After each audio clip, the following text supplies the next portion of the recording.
எண்ணமெல்லாம் சிறகடிக்கும், எண்களெல்லாம் வழி கொடுக்கும், எந்நாளும் ராஜமுகம், எளியோரின் ஏறுமுகம். எந்த நிலை வந்தாலும் வந்த நிலை மாறாத நமது Rajanilai. Rajanilai TV, channel of astrology.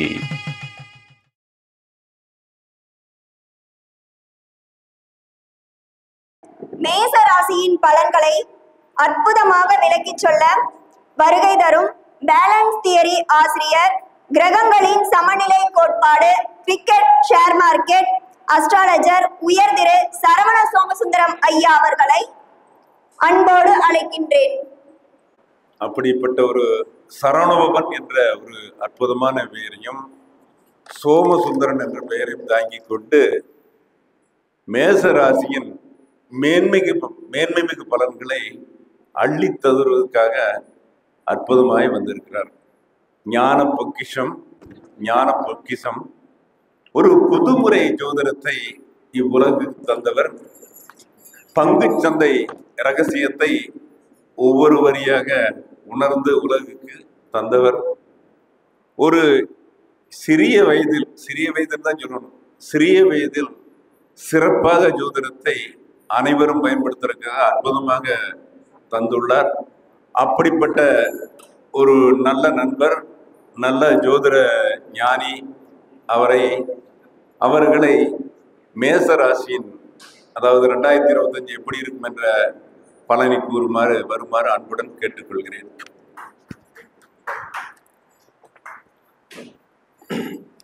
ஓம் காலகால ஈஸ்வராய நமக. பிரபஞ்ச சக்திக்கு நன்றிகள். இந்த விழாவினை சிறப்பாக ஏற்பாடு செய்து 2025வது வருடத்தின் ஒரு அற்புதமான பலன்களை 12 ராசிகளுக்கு சொல்றதுக்காக எங்க எல்லாத்தையுமே ஒருங்கிணைச்சிருக்கக்கூடிய ராஜசேகரன் ஐயா அவர்களுக்கும், ராஜநிலை டிவி உரிமையாளர் ஆகிய அவருடைய குழுவினர்களுக்கும் மற்றும் நண்பர்களுக்கும் என்னுடைய மனமார்ந்த வாழ்த்துக்களையும் நன்றிகளையும் தெரிவித்துக் கொள்கிறேன்.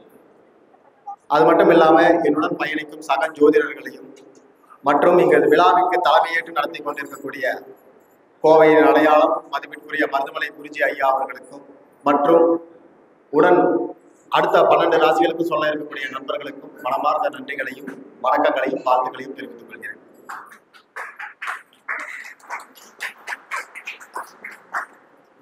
இந்த 2025 பலன்கள் மேசராசியில் ஆரம்பிக்கிறதுக்கு முன்னாடி ஒரே ஒரு கிளாரிபிகேஷன் மட்டும் கொடுத்துட்றேன்.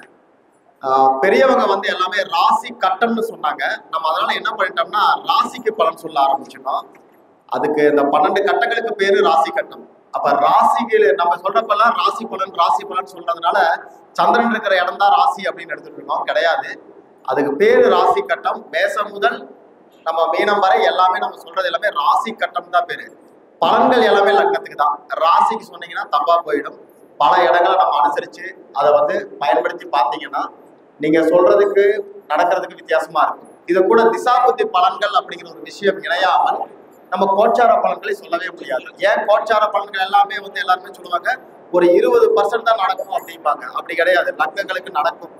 அதை எந்த அடிப்படையில சொல்லணும் நம்ம தெரிஞ்சுக்கிட்டோம்னா ரொம்ப ஈஸி. ஏன்னா கோச்சாரத்தில் வரக்கூடிய வருட கிரகங்களான குரு, சனி, ராகு, கேது இது எல்லாமே உங்களுடைய திசாபுதி பலன்களை நன்மை என்றால் நன்மை, தீமை என்றால் தீமை அதை செய்யறதுக்கு தான் வருது. அது எந்த பாவத்தில் இருக்கிறோ அந்த பாவ ரீதியான ஒரு பலனை தர்றதுக்கு தான் வருது. அப்ப கோச்சாரம் இல்லாமல் பலன்கள் கிடையாது. ஒரு வீடு வாங்கணும்னாலும் சரி, ஒரு இடம் விற்கணும்னாலும் சரி, ஒரு வண்டி வாங்கணும்னாலும் சரி, எல்லாத்துக்குமே பாத்தீங்கன்னா கோச்சாரம் ரொம்ப ரொம்ப இம்பார்ட்டன்ட். ஓகேவா? கோச்சாரம் ரொம்ப ரொம்ப இம்பார்ட்டன்ட். அந்த கோச்சாரங்கள் அப்படிங்கிறது பாத்தீங்கன்னா நம்ம வருட கிரகங்கள் இல்ல மாத கிரகங்கள் வரைக்குமே நம்ம எடுத்துக்கிறோம். புதன், சூரியன், சந்திரன் எல்லாமே எடுத்துக்கலாம். ஆனா இது மாதம் மாறுறதுனால நம்ம அதுக்கு முக்கியத்துவம் தர்றதில்லை.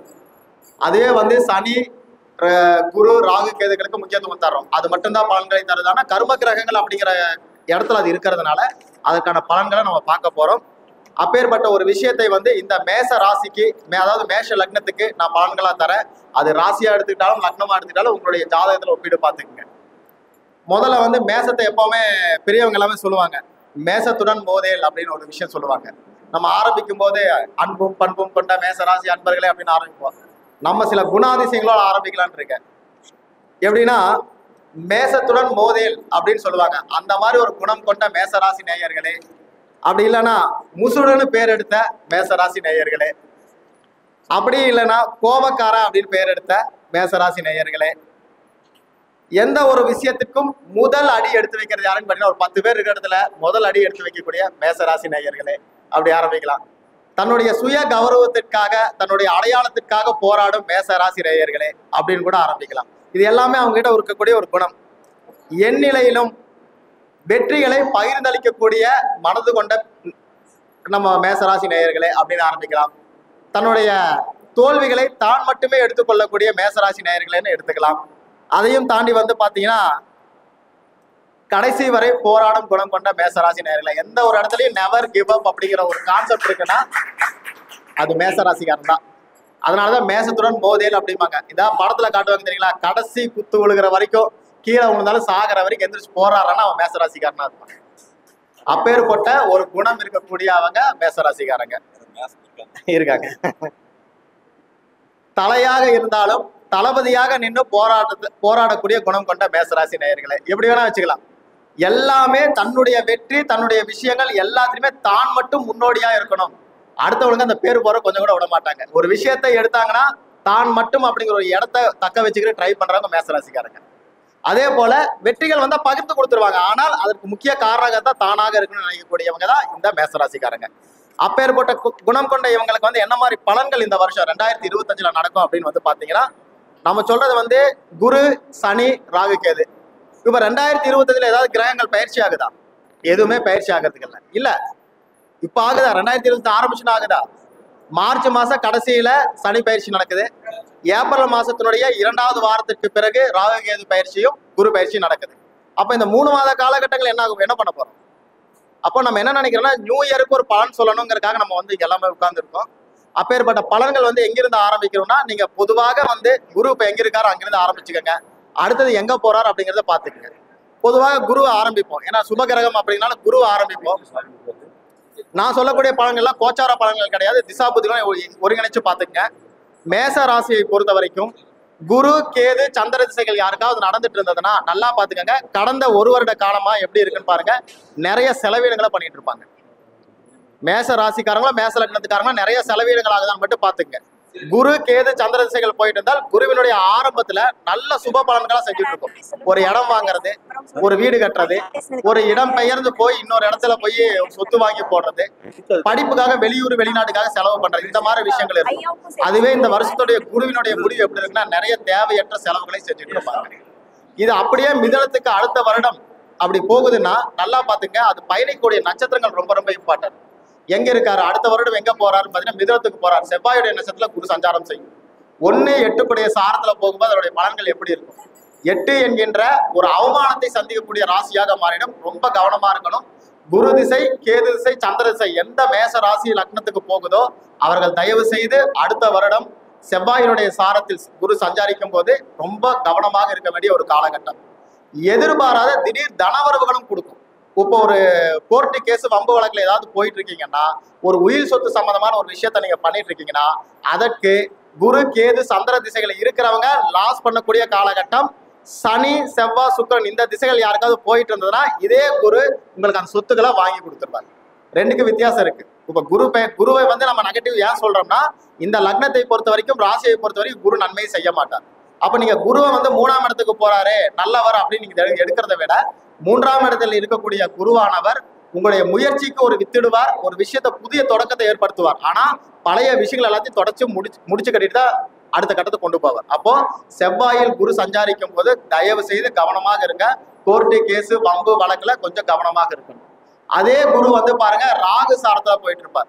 உங்களுடைய ராகு சாரத்தில் குரு சஞ்சாரிக்கும் போது ஒரு அருமையான ஒரு பலனை கொடுத்துட்டு போயிடுவார். ஏன் ராகுல கொடுக்குறாருன்னா, இந்த மேஷ லக்னத்தை பொறுத்த வரைக்கும் ராகு என்னைக்கும் சிறப்பான பலனை செய்யறாரு. எந்த இடத்துல இருந்தாலும் பாத்துக்க, லக்னம் ராசி ரெண்டுக்குமே ராகு என்பவர் சிறப்பான ஒரு பலனை செஞ்சுட்டே இருப்பார். அதுல குரு சஞ்சாரிக்கும் பொழுது மிகப்பெரிய ஒரு அற்புதமான ஒரு விஷயத்தை செஞ்சுட்டு போங்க. அப்போ நீங்க அங்க எதிர்பார்க்கக்கூடிய விஷயங்கள், உங்கள் முயற்சிகளை நீங்க அங்க ஆரம்பிக்கணும்.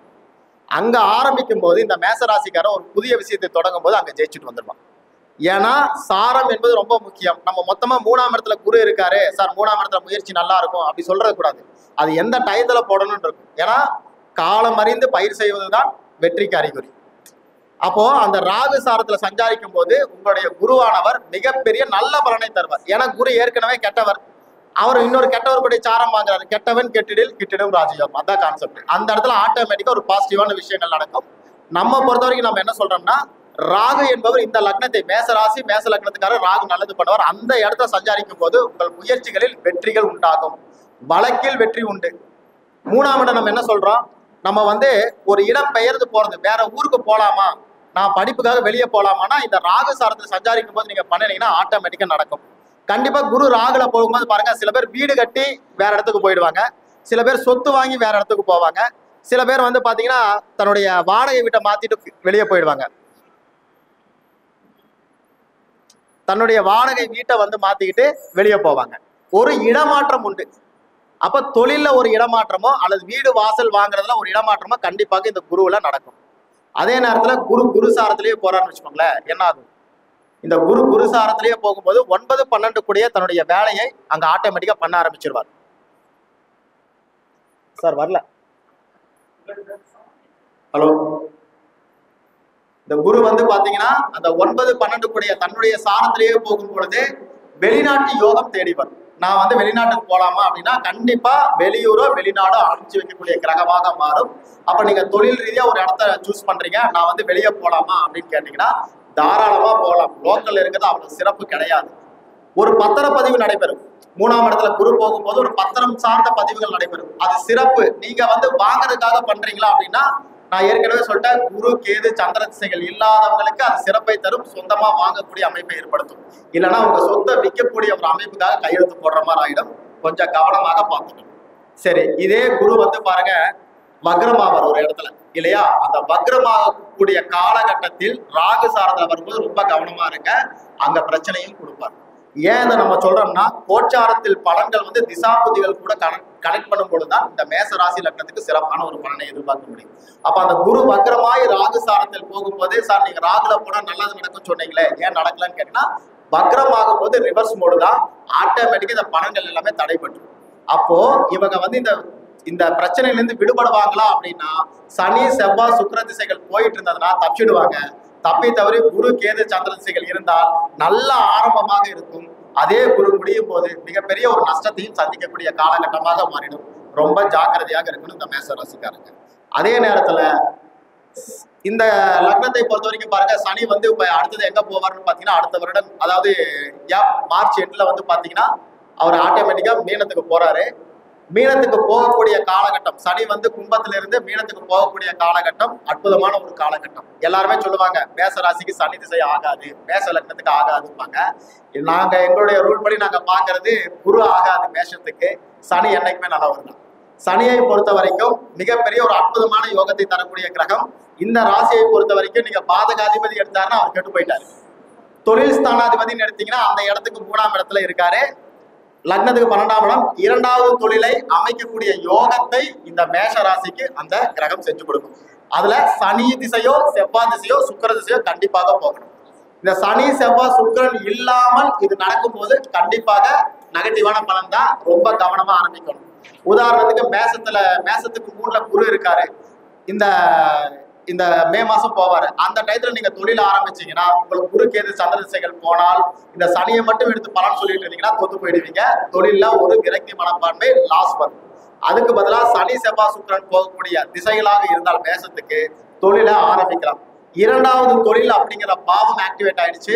சில பேர் வெளிநாட்டு யோகம், நான் வெளிநாட்டுல போய் வேலை பார்ப்பேனா, எனக்கு பிஆர் கிடைக்குமா அப்படின்னு கேட்டாங்கன்னா இந்த சனி திசை மிகப்பெரிய யோகத்தை அந்த மேசத்துக்கு கொடுக்கும். ஏன் அப்படி சொல்றோம்னா, சனி குரு வீட்டுக்கு போறார். நல்லா பாத்துங்க, குருதான் கெட்டவர், சனி கெட்டவர் இல்ல. அப்பேற்பட்ட சனி ஒரு நல்லவர் வீட்டுக்கு போறார். அப்ப இனி அவர் எப்படி பண்ணுவார், இந்த லக்னத்துக்கு சனியே நல்லவர், அவர் போகக்கூடிய இடம் நல்ல இடம், மிகப்பெரிய யோகத்தை செய்யக்கூடிய இடமாக அது மாறும். இந்த சனி அதனுடைய புதன் சாரத்துல போகும்போது, சனி சாரத்தை விட்டுருக்க, புதன் சாரத்தில் போகும்போது 3, 6 கூடிய பாவத்தை ஆக்டிவேட் பண்ணுவார். இந்த சனியும் புதனும் ஒரே மாதிரி தான் டிராவல் பண்ணும். பொதுவாக மேஷத்துக்கு பாத்தீங்கன்னா சனி திசையும் புதன் திசையும் மேக்சிமம் ஒரே மாதிரி நல்ல பலன்களை தான் கொடுக்கும். ஆனா 3, 6 அப்படிங்கிறது 3ஆம் இடம் என்பது ஒரு மாற்றம். அப்போ சனி அப்படிங்கிற கிரகம் திசை நடத்துது, இல்ல சுக்கிரன் நடத்துறாரு, இல்ல வந்து செவ்வாய் நடத்துறாருன்னா தொழில் ரீதியான ஒரு மாற்றத்தை ஏற்படுத்தும். இது வரைக்கும் எனக்கு தொழிலே இல்லைங்கிறவங்க சனி பயிற்சிக்கு பிறகு தொழிலில் அமைஞ்சு நல்ல ஒரு இடத்துக்கு போகக்கூடிய நல்ல அற்புதமான ஒரு அமைப்பு இந்த லக்னத்துக்கு கிடைக்கும். ராசிக்கோ லக்னத்துக்கோ எதுவா வேணா பாத்துக்க. சனி திசை, செவ்வாய் திசை, சுக்கிர திசை போகுதா, சனி பயிற்சிக்கு அப்புறம் பாருங்க வேலை இல்லைங்கிறவங்க வேலைக்கு போயிடுவாங்க. ஏற்கனவே சனி திசை, செவ்வாய் திசை, சுக்கிர திசை போயிட்டு இருக்கிறவங்க ஏதாவது ப்ரொமோஷன் எதிர்பார்த்துட்டு இருந்தீங்கன்னா கண்டிப்பாக ப்ரொமோஷன் கிடைக்கக்கூடிய காலகட்டம். சூரியனோ குருவோ பாத்திரணும், அவ்வளவுதான் அந்த காலகட்டம். கண்டிப்பாக உங்களுக்கான வாய்ப்புகள் தேடி வர ஆரம்பிச்சிடும். அதுக்கப்புறமா வந்து பாத்தீங்கன்னா இந்த புதன் சாரத்துல போகும்போது 3, 6 குடைய சாரம். நம்ம 3னா மாற்றம் சொன்னோம். 6ஆம் இடம்னா ருணரோக சத்துரு மட்டும் தான் ஞாபகம். ஆனா 6ஆம் இடம் என்பது உத்தியோகஸ்தானம். உங்களுக்கு உத்தியோகங்கள் தேடி வரும். நம்ம அதான் திரும்ப திரும்ப சொல்றோம். அந்த ஸ்தானங்களை வந்து கிரகத்தோட நம்ம அனுசரிச்சு பார்க்கணும்.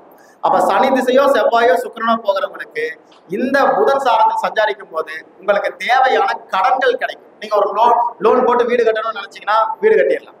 அதே போல ஒரு இடம் வாங்கணும்னு நினைச்சீங்கன்னா அது படியல. ஏன்னா 3ஆம் இடம் பத்திரப்பதிவு ஆட்டோமேட்டிக்கா கிடைக்கும். அதே போல ஒரு இடத்துல உத்தியோகத்துக்காக ஒரு அப்ளிகேஷன் போட்டீங்கன்னா கண்டிப்பா இன்டர்வியூ தேடி வரும். சில பேருக்கு பாருங்க இந்த சனி புதன் சாரத்துல போய் புதன் 5, 9 கனெக்ட் பண்ணியிருக்காரு. கேம்பஸ் இன்டர்வியூல கிடைக்குமான்னு கேட்பாங்க. நிறைய பதில் புதன் வரும்போது இன்டர்வியூ பத்தி நிறைய கேள்விகள் வரும். இந்த கேம்பஸ்ல கிடைக்குமான்னு கேட்டீங்கன்னா அந்த புதன் உங்க லக்னத்துக்கு உங்க ராசிக்கு 3, 5ல மட்டும் சஞ்சாரம் பண்ணக்கூடிய அந்த மாதங்கள்ல புதன் மட்டும் இருக்காருன்னு வச்சுக்கோங்களேன். இருந்தாருன்னா கன்ஃபார்ம், இல்லைன்னா அந்த 5, 9 தொடர்பு கொள்ளக்கூடிய காலகட்டங்கள்ல இந்த சனியும் புதன் சாரத்துல வரும்போது கேம்பஸ் இன்டர்வியூல பாஸ் பண்ணக்கூடிய ஆட்களை நீங்க பார்க்கலாம்.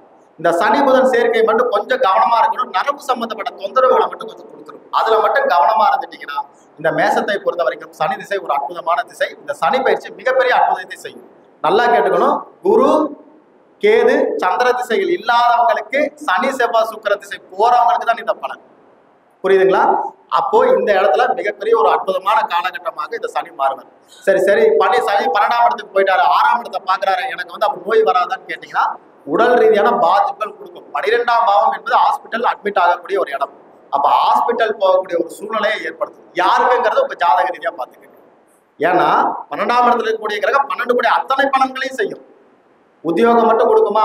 ஹாஸ்பிட்டல் செலவையும் கண்டிப்பா கொடுக்கும். ஒரு நாளாவது ஹாஸ்பிட்டலுக்கு போகக்கூடிய ஒரு அமைப்பு இந்த மேச ராசி மேச லக்னத்துக்காரங்களுக்கு கண்டிப்பா வரும். ஏற்கனவே ட்ரீட்மெண்ட் எடுத்துட்டு எனக்கு வந்து சரியான ஒரு பலன் ட்ரீட்மெண்ட்டே கிடைக்கலங்கிறவங்களுக்கு நல்ல அருமையான ட்ரீட்மெண்ட் கிடைக்கக்கூடிய காலகட்டமா இது மாறும். அதே போல வந்து பாத்தீங்கன்னா ஏற்கனவே வந்து பிரச்சனை இல்லாதவர்களுக்கு புதிய பிரச்சனைகளை உடம்புல ஏற்படுத்தி கொடுக்கும். ஏன்னா 6ஆம் இடத்தை பார்க்கிறாரு. அசுப கிரகம் 6ஆம் இடத்தை பார்த்தால் அந்த இடம் கொஞ்சம் மைனஸ் தான். கொஞ்சம் கவனமா இருக்கணும். குரு பார்க்க கோடி நன்மைன்னு சொல்றோம். குரு வந்து ஒரு இடத்த பார்த்தா அது விருத்தி அடையும். சனி பார்க்க அந்த இடம் பால். 6ஆம் இடத்தை சனி பார்த்தாருன்னா பால் அப்படிங்கிறது என்னன்னா இங்க ட்ரீட்மெண்ட்ல குணம் அப்படிங்கறத மட்டும் எடுத்துக்கங்க. அதே நேரத்துல உங்களுடைய 6ஆம் அதிபதி புதன் அதே இடத்துல இருந்து சனி பார்த்தாருன்னா நோயை கொஞ்சம் அதிகப்படுத்திடுவாரு. அதுலயும் கொஞ்சம் கவனமா இருக்கும். சரி, இதுக்கப்புறம் வந்து பாத்தீங்கன்னா ராகு கேது பயிற்சிகளும் அதே மே மாசம் நடக்க இருக்கிறது. இந்த ராகு அடுத்தது எங்க வராரு? கும்பத்துக்கு வராரு. கேது வந்து காலபுருஷனுக்கு 5ஆம் இடமான மேஷத்துக்கு 5ஆம் இடத்துக்கே போறாரு. கொஞ்சம் கவனமாக இருக்க வேண்டிய காலகட்டம். ராகு வந்து பாத்தீங்கன்னா ராகுவை பொறுத்த வரைக்கும் நம்ம என்ன சொல்லுவோம்னா அசுப கிரகங்கள் கெடணும் அப்படிங்கிற ஒரு ரூல் இருக்கு. அதனுடைய அடிப்படையில 11ஆம் இடத்துக்கு போகக்கூடிய ராகு அற்புதமான பலன்களை இந்த மேஷ லக்னங்களுக்கு மேச ராசிகாரர்கள் செய்வாங்க. ஆனால் உங்களுக்கு திசை என்னவா போகணும்னா ராகு திசை, சூரிய திசை, புதன் திசை, இந்த திசைகள் போகாமல்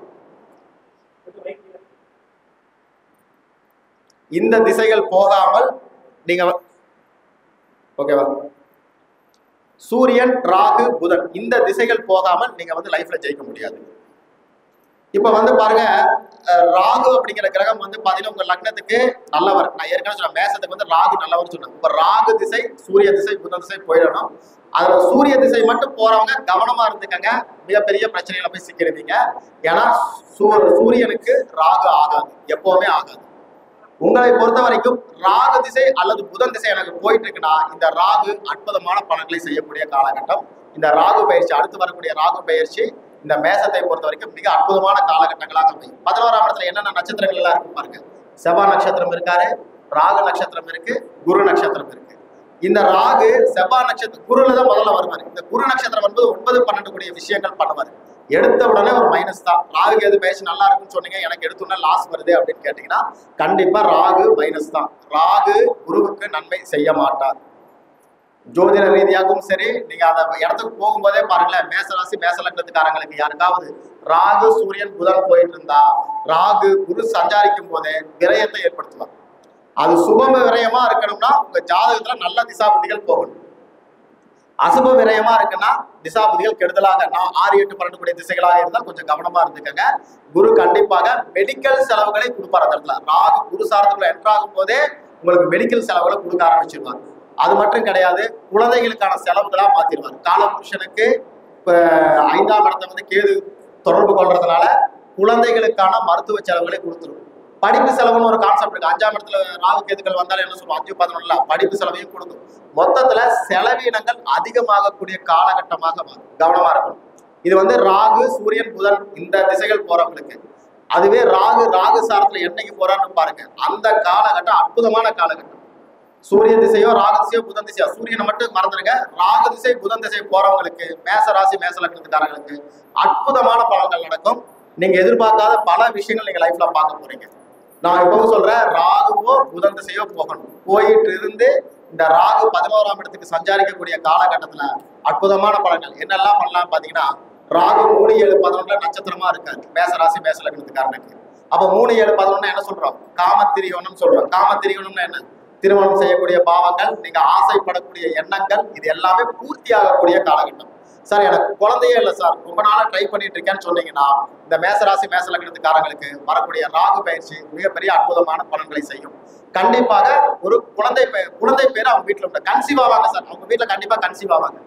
ஏன்னா ராகு கேதுக்கள் காலபுருஷன் 5, 11 கனெக்ட் பண்ணிட்டாரு. அப்ப 11 இருக்கக்கூடிய ராகு 5 பார்ப்பாரு, 5ஆம் இடத்துல கேதுவே இருப்பாரு. குரு தொடர்பு கொள்ளக்கூடிய காலகட்டத்துல குருவினுடைய நட்சத்திரத்துல ராகு போகக்கூடிய காலகட்டம், இது எல்லாமே குழந்தை பாக்கியத்துக்கு சிறப்பை தரும். திருமணம் ஆகாதவனுக்கு திருமணத்துக்கு உண்டான ஒரு ஸ்டெப்பை முன்னாடி எடுத்து வச்சிடலாம். திருமணத்துக்கு வேற ரூட் இருக்கு, இருந்தாலும் ஜாதகம் எடுக்கலாமானா தாராளமா எடுத்து பார்க்கக்கூடிய அமைப்பு இந்த ஜாதகங்களுக்கு உண்டு. நம்ம ஏற்கனவே சொல்லி இருந்தோம், குரு கேது சந்திர திசைகள் போகிறவங்களுக்கு சிறப்பான பலனை குரு தராதுன்னு சொன்னோம். ஆனால் திருமணம் சார்ந்த உறவு காரகங்களுக்கு இந்த ராகு சிறப்பை தர்றதுனால இந்த குரு பயிற்சி 3ஆம் இடத்துக்கு வர்றதும் ராகு 11ஆம் இடத்துக்கு வர்றதும் திருமணம் ஆகாதவர்களுக்கு, குழந்தை பேரு இல்லாதவர்களுக்கு, பிரிந்த குடும்பம் ஒற்றுமையா இருக்கிறதுக்கு எல்லாத்துக்குமே இந்த ராகு சப்போர்ட் பண்ணுவாரு.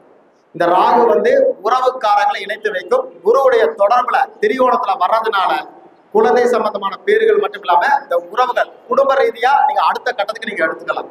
சில பேர் பாருங்க, மாட்டு பண்ணை ஆட்டு பண்ணை எல்லாம் வச்சிருப்பாங்க. அந்த இடத்துல நிறைய அந்த இடத்துல பாருங்க நிறைய வந்து இந்த வருஷம் எங்களுக்கு மாடு நிறைய குட்டி போட்டதுங்க, கண்ணு போட்டதுங்க அப்படின்னு நிறைய பேர் சொல்ல போறாங்க. ஏன்னா அந்த அளவுக்கு ஒரு பாசிட்டிவான விஷயங்கள். ஏன்னா 3, 7, 11 எல்லாமே குடும்ப விருத்தி, நம்மளுடைய ஃபேமிலி விருத்தி அடையக்கூடியது, பரம்பரை விருத்தியை பத்தி பேசுறது. அந்த இடத்துக்கு 3, 7, 11 அதாவது அந்த இடத்துக்கு 3ஆம் இடத்துக்கு 3, 7, 11 காமத்திரிகோணம், 1, 5, 9 இருக்கிறது பரம்பரை விருத்தி. அந்த இடத்துக்கு ராகு கேதுக்கள் வரும்பொழுது உங்கள் பரம்பரை விருத்தியாக போகுது. அப்ப குழந்தை இல்லாத குழந்தை கிடைக்குமா, பிரிந்த குடும்பங்கள் ஒன்று சேருமா, இது எல்லாமே தாராளமாக மேச லக்னத்துக்கு நடக்கும். பொதுவாக மேலோட்டமா நீங்க பார்க்கும்போது குரு நல்லா இல்ல ராகு நல்லா இல்ல, திசைகள் கூட சப்போர்ட் பண்ணி பாருங்க, உங்களுக்கு அற்புதமான பலன்கள் 3ஆ பிரிச்சு கொடுத்துருக்கேன். சனி செவ்வாய் சுக்கிர திசைகள் போறவங்களுக்கு சனி அப்படிங்கிற கிரகம் ரொம்ப அருமையான பலன்களை செய்ய போகுது, ராகு திசையும் அருமையான பலன்களை செய்ய போகுது. அதுவே குரு கேது சந்திரன் போறவங்களுக்கு இந்த சனியும் ராகு கேதுவும் மறந்துருங்க, அது உங்களுக்கு ஒண்ணுமே பண்ண போறது கிடையாது.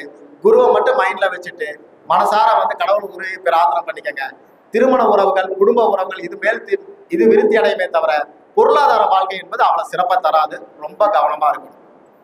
அது மட்டும் கிடையாது, இந்த பயிற்சியில வந்து ரொம்ப ரொம்ப முக்கியமான விஷயங்கள் என்னன்னு வந்து கேட்டீங்கன்னா, எல்லாருமே கேட்கறது வந்து மெயினா கேட்கறது வந்து பொருளாதாரம். இந்த பொருளாதாரத்துக்கு தான் நம்ம மெயினா பலனே சொல்லுவோம். அந்த பொருளாதாரம் மேசராசியை பொறுத்த வரைக்கும் இந்த குரு 3ஆம் இடத்துல போவது அவ்வளவு சிறப்பு கிடையாது. ரொம்ப ஜாக்கிரதையா இருங்க. நான் திரும்ப சொல்ல ஒரே ரூல் என்னன்னா, குரு கேது சந்திர திசைகள் போறவங்க ரொம்ப ஜாக்கிரதையா இருந்துக்கங்க. மற்ற திசைகள் போறவங்களுக்கு சனியும் ராகும் பொருளாதாரத்தை அள்ளி கொடுக்கக்கூடிய காலகட்டங்கள். இது வரைக்கும் எனக்கு பொருளாதாரம் இல்லைன்னா அடுத்த கட்டத்துக்கான ஒரு நகர்வாக இந்த மேசராசிகளுக்கு சனியும் ராகும் பண்ண போறாரு. அதனால வந்து இந்த பெயர்ச்சிக்கு சனி ராகு இந்த 2 கிரகத்தை நம்பி இருக்கிற அத்தனை மேசராசி மேச லக்னத்துக்காரங்களும் ரொம்ப சிறப்பான ஒரு பலனை எதிர்பார்க்க போறாங்க. அதே போல 5ல ராகு கேதுக்கள் வர்றதுனால நிறைய பேர் ராகு திசை புதன் திசை சூரிய திசை போறவங்க இந்த ஸ்பெகுலேஷன், அதே போல ஷேர் மார்க்கெட்டு, ட்ரேடிங்ல, லாட்ரி, ரேஸு இதுலெல்லாம் வருவீங்க. அதுல குரு, கேது, சந்திரன் திசைகள் யாராவது போயிட்டு இருந்தா தயவு செய்து அந்த பக்கம் போயிடாதீங்க. லாஸ் ஆகி, ஜீரோவாய், மைனஸ் ஆகி அப்புறம் வீட்டுல போய் உட்கார்ற மாதிரி சூழ்நிலை ஏற்பட்டுரும். இந்த ராகு, சனி, சூரியன், புதன் இவங்க போறவங்க எல்லாம் ட்ரை பண்ணலாம். குறைந்தபட்சம் ஒரு 60% சக்சஸ் ஆகக்கூடிய ஒரு ராசி. அதனால பலன்கள் எத்தனை பர்சன்டேஜ் பிரிச்சிங்கன்னா, குரு, கேது, சந்திரன் நடக்கிறவங்களுக்கு 90% மைனஸ், மற்ற 6 திசைகள் நடக்கிறவங்கல ஏறக்குறைய ஒரு 80% லாபமோட போகும்னு சொல்லிட்டு வாய்ப்பு கொடுத்த அத்தனை நல்ல குணங்களுக்கும் நன்றி பாராட்டி விடைபெறுகிறேன். நன்றி, வணக்கம், வாழ்க வளம். மேசராசின் பலனை ரொம்ப தெளிவா சொன்ன ஐயா அவர்களுக்கு வாழ்த்துக்களும் நன்றியும் கூறி, ஏன்னா முருகனுடைய வாயிலிருந்து முதல் வார்த்தை வரணும். அற்புதமா சொன்னாரு. இப்போ மேசராசிக்கு அவர் சொன்ன மாதிரி ஒரு விஷயம் சொன்னார், பணம் அப்படிங்கிற விஷயம் சொன்னாரு. யாருக்கு மேசராசிக்காரர் ஓடுறாங்களோ அவங்க வீட்டில் மகாலட்சுமி பூஜை பண்ணிட்டு வந்தீங்கன்னா ரொம்ப நல்லா இருக்கும் அப்படிங்கிற விஷயம். இதுதான் பரிகாரம் மேசராசிக்கு.